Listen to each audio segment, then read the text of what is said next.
Hello mga mare, magandang araw. For today's vlog, ilang araw nga akong absent dito sa FB World, kaya sorry na agad sa mga chismosa ng buhay ko. At ang dami nga talagang nangyari sa vlog na to na puro preparation para sa birthday ni Atalia na para bang magdidibo na yan siya. Grabe, sobrang ganda naman ng bata na yan. Sino ang nanay mo? Tapos ito, nagready na rin pala kami ng mga dadalhin para bukas. Yes, may upload na tayo kaya kumalma na ang mga chismosa dyan. Actually, noong December 5 pa talaga to, pero ngayon lang talaga yan siya sinipag mag-edit. Gusto pumera pero tamad mag-work. Hindi. Babawi talaga ako sa inyo mga mare at araw-araw talaga isi-share ko na sa inyo yung mga ganap ko sa buhay dahil mga chismosa naman kayo, diba? And thank you nga pala sa mga nagme-message sa akin na nag-aabang talaga ng mini vlog natin. Kaya pagbibigyan ko na kayo at pipilitin talagang maging masipag araw-araw. Grabe naman talaga yan makapag-ready ng mga souvenir, parang mag-18 birthday ang anak niya. Isang beses lang din kasi sa isang taon to nangyayari mga mare, kaya sino ba naman tayo para hindi ibigay ang best? Basta para sa mga anak natin, effortan natin yan. Kaya itong mga souvenir na binili ko, parang pangdibo niya na talaga. Atake talaga yan siya pero hindi makabili ng bagong panty.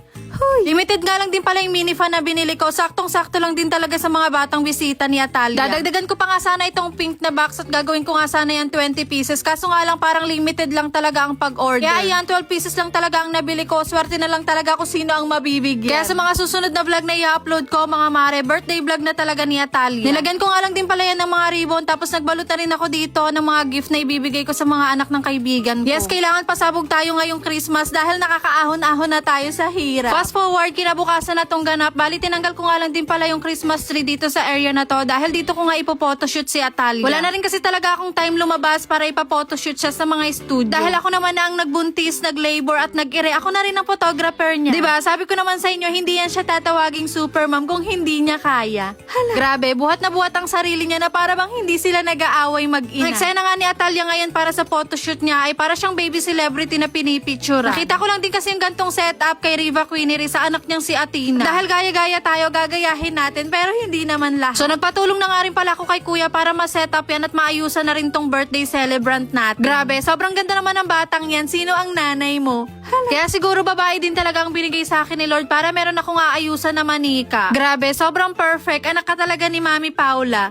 Kinagabihan naman nga nagpatulong na ako sa sister-in-law ko at sa bunso kong kapatid na mag-prepare na ng mga ilang dadalhin sa resort bukas. Yung mga kailangan ni marinate naman na namin yung kagabi dahil maaga rin talaga kaming namalengke. Dire-diretso na talaga to mga mare at tulog lang saglit tapos ito at nag-ready naman kami ng salad. Hindi talaga pwedeng mawala to, puro ulam na lang. Ngayong December talaga sunod-sunod ang gawa natin ng fruit salad dahil meron pang Pasko at bagong taon. Pero okay lang yan dahil marami talaga tayong bisita sa araw ng birthday ni Atalia. Hindi na para tipirin sa handa dahil hindi naman plastic ang mga bisita natin.